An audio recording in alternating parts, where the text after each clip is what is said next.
if you look at the previous pages of the lecture notes that we did, we discussed a lot of interesting things about high-level languages, including data structures they need, what kind of data structures they may encounter. And we also discussed APIs, application programming interfaces.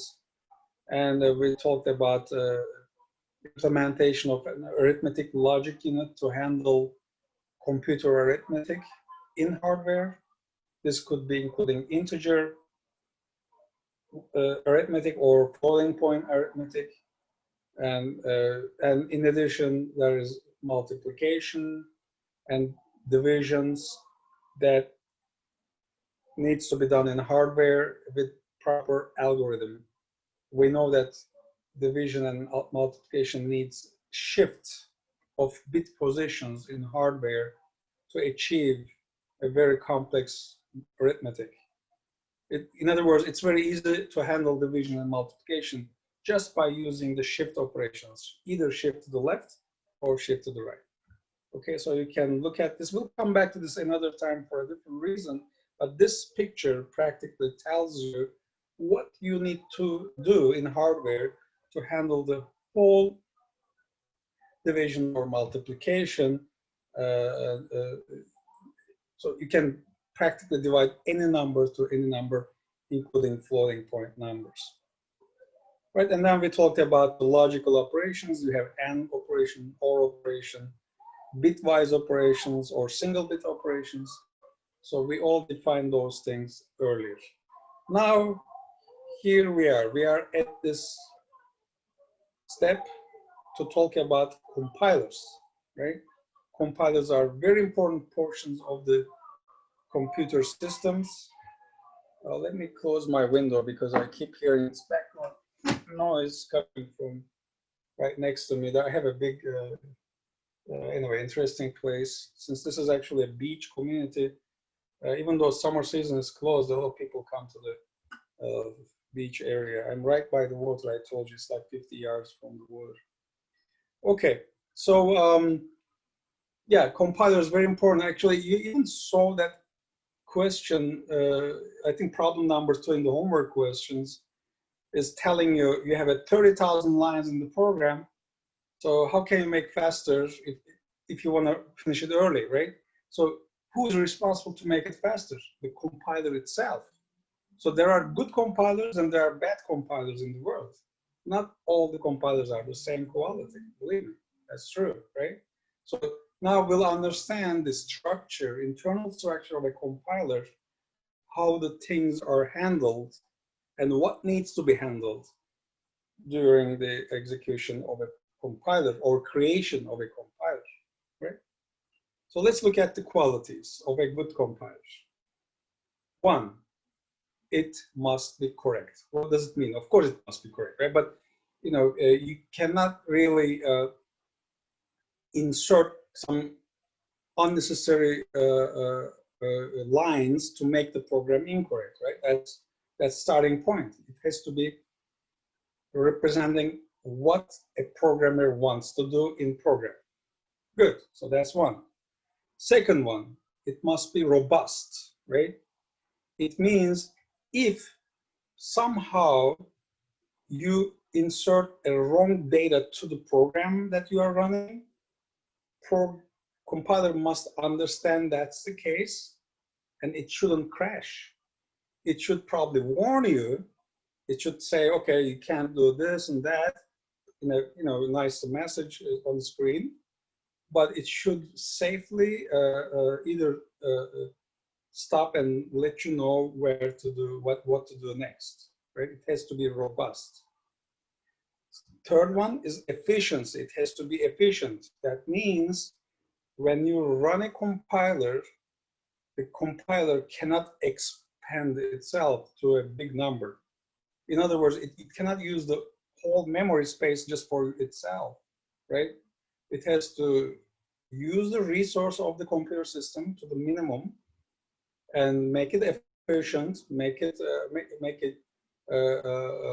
efficient compilation or interpretation, and create the destination code easily, right?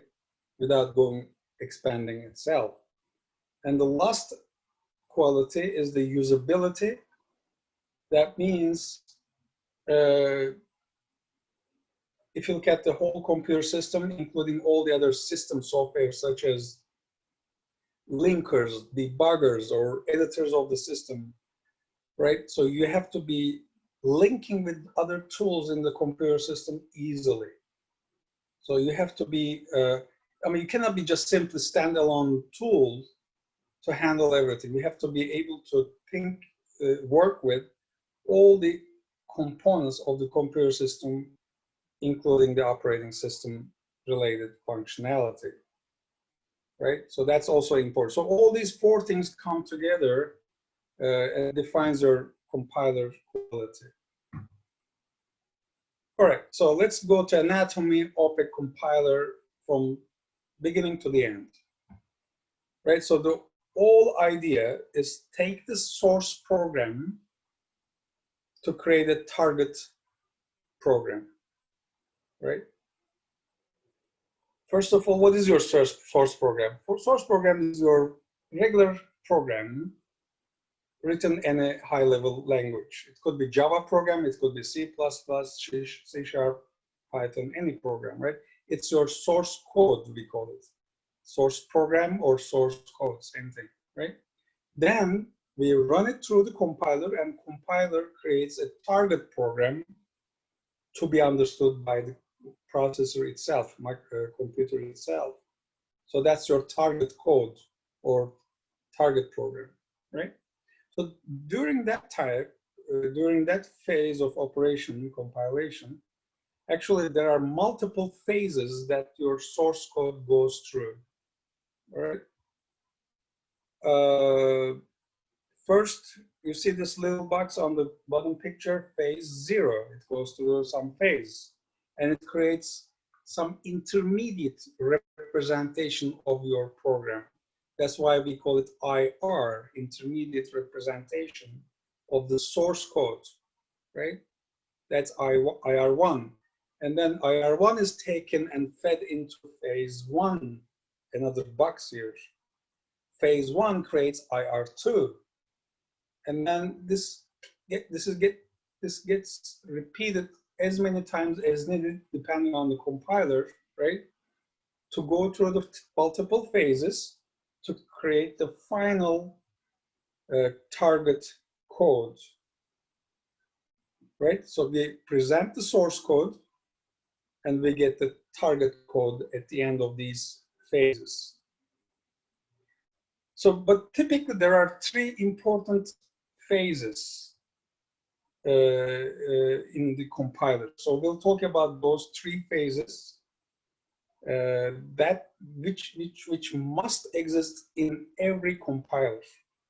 Anything beyond that is compiler specific, but the first 3 are very, very generic. That means it's universal. Everyone has to do it, right? So those phases are called these names. Lexical analysis is one. Syntactic analysis is the second one. And semantic analysis is the third one, right? So those 3 must exist in a compiler execution. And of course, when we discuss all these things, we'll understand what code generation is going to happen, how it is going to happen, where the optimization is needed. We'll learn and understand the concept of optimization, and we'll understand again code generation at the machine code level or object file level. All right, but the first 3 are the most important. So let's look into that first. Lexical analysis, right? So what do we do here? This is again not the complete compiler process. It's just the first process, first section of the compiler. Compiler takes the source code, feeds into something called scanner internally, right? And it creates tokens first. Tokens, we call them tokens, right? So input is our source code, our program. Output is the tokens, right? So let's understand what these tokens are. think about an example here, so that will probably clarify it better. Let's assume in your program, it could be C language program, doesn't matter. You have a line that says n2 is the name of a variable, is equal to count plus 12, right? So you write it this way. So compiler looks at this line, first of all, right? It checks the keywords, it checks the operators, it checks the identifiers, numbers, and it filters the comments, filters the white spaces, and find out what you really want to do, right? Remember, usually when you write your program, you can use tabs, you can use some spaces between the words. Those spaces, white spaces or tabs, are ignored by the compiler. So compiler has to go ahead and figure out those empty things and discard them at the beginning and extract the information that you use for your variable, like you give a name to it, like n2 is your variable name, that's an identifier, right? Count, CNT, is another variable, that's another name. And 12 is an integer that you use in this example, right? To add to value of count. So these are all important aspects of your instruction. So it is extracted and tokens are created. Okay, so we are talking about lexical analysis, right? So typically we call it also lexer because this is lexical analysis. So it reads the source file and divides the text into lexical units, which are called tokens. So it will look at the reserved words such as begin, such as if, right? Those are keywords of a language. And it will find the identifiers like X, num, I don't know, N1, N2, whatever name you use. It will find the special characters such as plus sign, multiplication sign. It will find the numbers like 3.14, 30, 12, whatever you have. It will figure out where is your comments. It will extract them. It will figure out where your text strings are. Right? Typically in double quotes, those text strings like this one, right? So these are all figured out by the unit called lexer. Lexer creates the tokens at the end. So if you run a compiler and if the compiler gives you a message saying that, oh, you forgot to finish your comment line or comment without end, some kind of message like that, or illegal character, right? Something like that. That means it's coming from the lexer, the first part of the compiler. Let's say you used N1, like let's go back to this page, or N2, right? But you forgot to declare it before you use it. Remember, there's a requirement. You have to declare your variable before using it.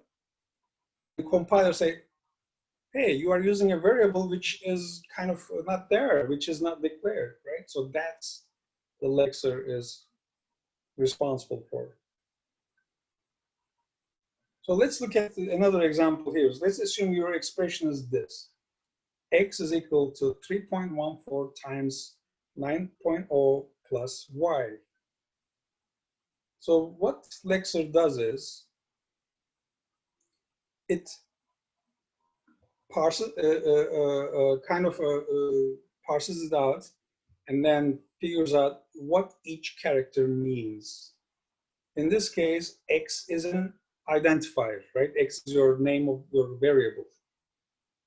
So it puts a label ID comma X, which means identifier, which is named X. You see it is in angled brackets right here. That's what it does internally. So X is your identifier. Next, it looks at this one. Here we go, it finds an equal sign, right? And it creates EQ internally for equal sign. And then it looks at the next thing, which is a number, 3.14. But it figures out what kind of number it is too, right? It's a floating point number. It is not integer because it has a decimal point, fractional point, right? So that's why it creates the third token, which is this one, in angle brackets, float, comma, 3.14, right? And then it finds an operator, star, which is probably multiplication, right, in this case.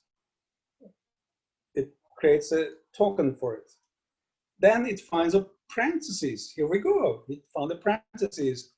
Now, but what kind of parentheses is it? Is it a curly brace? Is it the square parenthesis, square bracket, or is it the regular parenthesis, or is the left parentheses, right parenthesis? This is a left parentheses, right? So it creates a token called LPAR, left parentheses. Then it looks at the next thing, which is a number, again, floating point number, 9.0. And then it finds a plus sign. Here we go. That's a plus sign, which means probably addition, right? Depending on the context, of course, it could be OR operation too in some languages, but it is a plus sign. And then there's another ID, which is Y, and finally there's a right parentheses. So at this point, any parentheses that's open must be closed, right? The parentheses come in pairs, as you know. If you miss one parentheses to close it, right at this point, compiler know, hey, you have a missing parentheses, right? So that's the lexer. That's the lexical analysis right now we are doing. So these tokens are created, right? It's placed in somewhere in the memory during the compilation, right? The next stage is called syntactic analysis. So syntactic analysis now takes the tokens as inputs. Remember the tokens that we created? These are all tokens, IDX, EQ, floats, etc. So it takes the tokens, feeds into a unit called parser. I think I used this word by mistake in the previous explanation, but there's no parser there, it's a lexer. This is the parser, okay, for syntactic analysis. And parser runs and creates a parse tree. It's a hierarchical tree. Remember we learned binary trees and this and that type of structures. So it creates a parse tree called parse tree after running the tokens. So its job is to translate from linear tokens to hierarchical trees. And it distinguishes precedence and associated of operators and recognize more structure that is not explicit in the source. Now, as you see, it dives into more details of your instruction in your programming language. Right? For example, you use and2, yes, but how does it connect to the right-hand side of the equation, right? Something like that. So let's look at how it does it. Syntax analysis, so this is syntactic analysis, right? Does the parsing, determines the structure of a sentence, and it creates something called AST, which stands for Abstract Syntax Tree. And at the end, it will figure out for you if you have a missing semicolon, for example, right?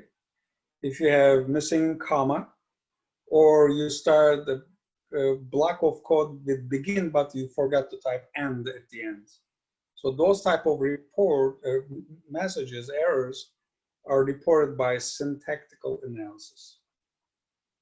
Now let's look at how it is done. Let's go back to the same expression, this one. Right, we had this one. Remember, we created tokens. Now these tokens are placed in the abstract syntax tree or parse tree. This is a more generic term, parse tree, right? So at the root of the tree, there's the word assign. Now it is translated into assign. Why is it assign? Because there's an equal sign. So we are saying X is equal to this expression. So that's an assignment operation, right? Then it splits into two pieces. There's ID field and there's multiplication field. ID is equal to X That's the left-hand side. And the right-hand side is a multiplication operation where it takes a floating point number and add operator, right? You see this binary tree, how the things go. And under add, you see floating point number 9.0 and another identifier X, Y, right? So the whole formula, whole expression is translated into a tree. We call it abstract tree, syntax tree, or parse tree. Then finally, semantic analysis. So this phase is actually an interesting phase. It's kind of abstract, but not really abstract either. It does everything else, right? There are a lot of miscellaneous missing things. So everything boils down into this analysis section. It takes the parse tree. Remember, the parse tree is this one here, created, right? It takes it, and it runs through the semantic analysis and creates two things, two important items, the symbol table and the syntax tree table, right? Syntax, another tree called syntax tree. So it collects the information on declarations in symbol table, simplifies the parse tree and connect uses with the declarations, and also it performs type inference and type checking. Remember that event from, I don't know, C++ class maybe you took, right? Or Java. Let's say you have an expression, left-hand side is integer, right-hand side is floating point. It won't work, right? Both sides have to be the same type. So the type checking, for example, is done in this phase. Type inference, type checking, and some other miscellaneous stuff. Okay, so let's look at what it does. What is this happening here? Okay. So the syntactic analysis is decorated with attributes, which means some kind of additional information, right, is added to the tree. So the compiler is responsible to collect all this information for any additional phase that is needed for more advanced phases of compilation, right? We'll talk about that in a second. But you can see the error messages that like identifier not declared that will come from here, although it may still come from the very first phase if it is smart enough, right? And we will see a message such as, oh, we need an integer, but you have a floating point number, right? Something like that. So those type of messages are coming from this phase.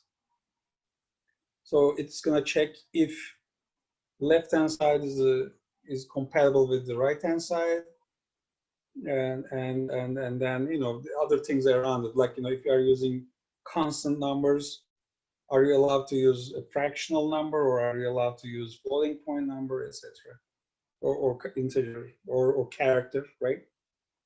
Maybe you are expecting a character instead of an integer, something like that. And then the symbol table, where's the first picture? Symbol table and syntax tree is taken and fed into some kind of high-level code generation module, right, internally. And that one is going to create another symbol table and instructions at that level.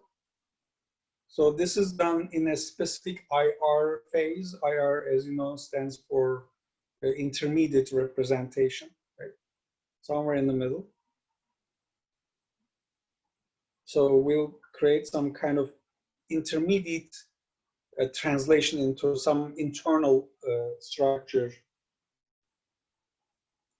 But just by looking at it, you wouldn't understand what it is, right?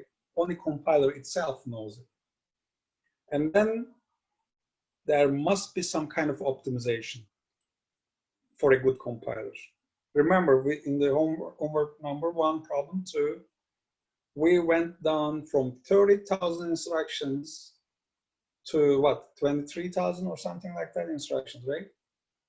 How is it done? It's done through code optimization, right in this area. So code optimization or code improvement, whatever you call takes a symbol table and the instructions and create different symbol table of instructions by optimizing the instructions. How does it do it? For example, it may shuffle certain instructions from one location to another location to eliminate to rerun of something, right? Or another thing is if there's a repeated code in your program, even though you didn't declare a function for it or you didn't declare a procedure for it, it may create some kind of optimization where it's done only once in the memory. It is not multiple lines of code. It's not repeated code because it's the same code, right? You don't have to repeat it. So if it is smart enough, it can do this optimization such that you can get a faster execution of your program.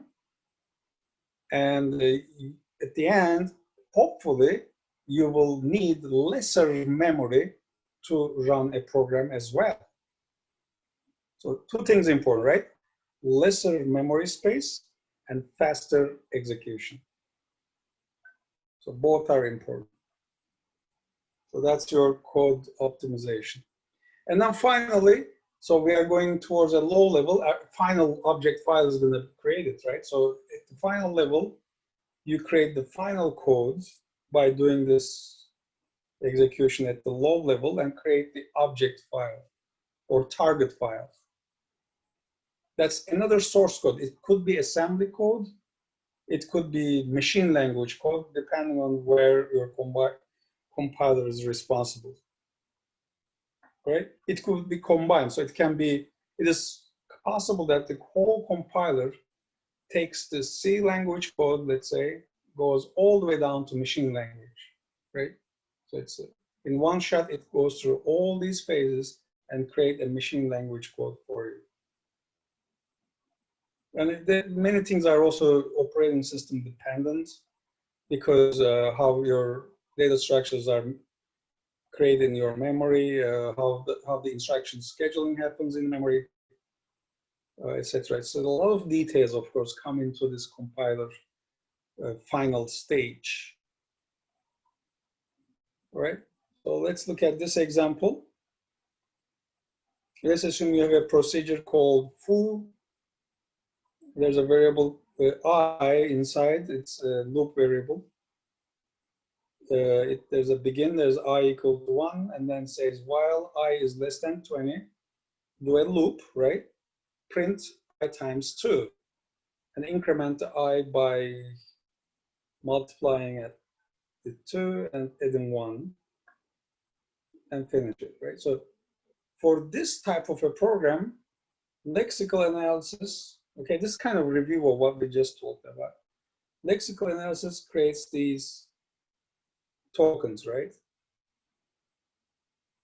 So it starts with the word procedure because it found a procedure there, and then create a token for identifier name of the procedure, foo. It found the left parentheses and found the right parentheses, and it found a semicolon, SC, right? So it creates all the tokens, and the syntactic analysis creates all these parse tree for you, right? Parse tree. It puts the things in more understandable context. So it combines left-hand side equations to the right-hand side equations.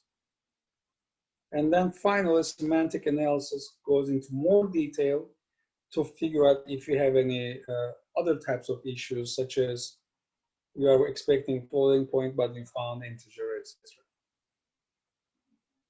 Right? So all these things are not simple. I mean, think about it. A compiler writer definitely is not a stupid person, cannot be a stupid person, right? It has to be some smart person to be able to handle all these phases for any program. Think about it. There are so many programmers in the world. I can take, let's assume I'm a C++ programmer and you are too, right? So we use the same language, but I have my own style of writing program and you have your own style of writing program, right? You can use many, many comments and then some additional variables for some intermediate calculations. Here we go. I may be omitting some things, like instead of putting in intermediate variables, I just go to the ends and calculate something faster. I mean, in programming environment. So the compiler must be able to handle any kind of programming style, and it has to be able to optimize any programming style, right? So that is the idea of compiler. And finally, if this is, let's say, an intermediate representation, you can see things such as this on the right. Assign, BRGE, mul. So this looks like an assembly language program, right? So you might have that. And then at this point, you can see the things easily from the compiler point of view, how you shuffle the lines of these instructions to make it more efficient.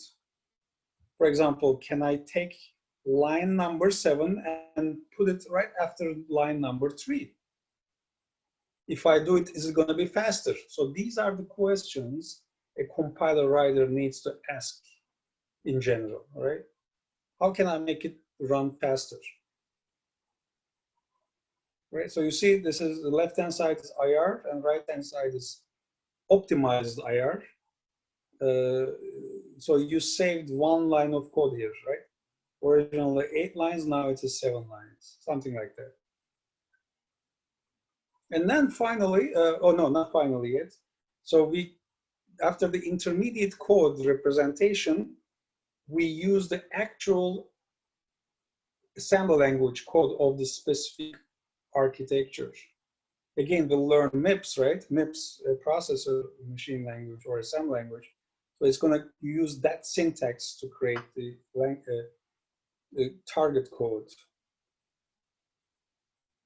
Okay, so what's this discussion here? Analysis versus synthesis. This is not that critical for our purposes. The phases fall into, just let me briefly mention it. The phases of these compilation processes can fall in 2 major areas, the analysis portion of it and synthesis portion of it. This is too much detail because if you are really compiler writer, then you dive into even more details beyond what we discussed, right? How to create a front-end process and how to create a back-end process. So we typically split the 2 things into 2 pieces, front-end and back-end, right? Even in the regular programming languages, there's something called front-end and there's something called back-end. Front-end is the one that takes the input, and then back-end is the one that spits out a new output, right? So there are a lot of details that a compiler writer needs to take care, and they can arrange the operation this way. And finally, final 2 pages here. So we are almost at the end. We are going to stop in a few minutes. As I said, we'll learn MIPS, right? So at this point, it is very important for you guys to download the MIPS simulator tool. Very simple. It takes like a few minutes to download and make it runnable. And there's a tutorial I think I put on Blackboard. Just run that tutorial. I think it's from City College student. I don't know who did it. Some kind of video. It shows you what to do, etc. It's simple. Run that tutorial, understand the idea, general idea, right? And make yourself ready for the MIPS. There's a lot of information online, obviously. I would say don't dive into everything that you see. Just don't spread yourself to too many things. Just stay focused and follow the lecture notes that I have, because that gives you step-by-step understanding of the whole thing. Right, so we'll do it step by step. But you know, any extra information is good. You know, you can keep it on the side if you need to, but stay focused. So at one point you will see this type of a chart. This is not 100% complete, but pretty much complete instruction set list from figure 312 in the textbook. And you will see, let me try to zoom in at least some of them here to show you. There are groups of instructions that we will be using heavily, such as arithmetic operations like addition, subtraction, all those, right? All the instructions, examples are here. Like if you say ADD, that means your add operation, right? And you'll define some operands for it. We'll discuss later. There's multiplication, then there's division as well. And there's data transfer category. Then we'll use the things such as LW and SW, right? We'll understand what they mean later. And then there's logical operations like AND or NOR operations, shift operations, right? We'll learn them. And then conditional branch operations, such as, you know, if something is equal to something, branch to somewhere, you know, that type of thing. We'll learn them. And finally, the jump instructions. That means jump directly to a certain destination, no matter what. It's unconditional. So they are used in certain, for certain reasons. So these categories, we'll be using it all the time for writing small programs. I mean, you don't have to be heavy-duty programmer to be able to use this, right? It's not that difficult. At a minimum, you have to understand the basic structure of this type of programming, which is called assembly language programming, actually. And at the minimum, you have to understand the basic structure of our MIPS processor that we are designing, right? So those are important. So we'll start doing it starting next week. Right at this point, I don't think I have another homework yet, but keep checking the Blackboard if I put a new homework. I don't want to bother you too much with the homework because I'm going to rely on you guys to review the material and try to understand the possible solutions of the problems, right? Question. Okay. Yeah, go ahead. Can we download MIPS on Mac? Good question. Let me think what we did last time. Did we have a problem on the Mac? I think it worked on the Mac. Yeah, there shouldn't be an issue. Try it. If there is a problem, let me know.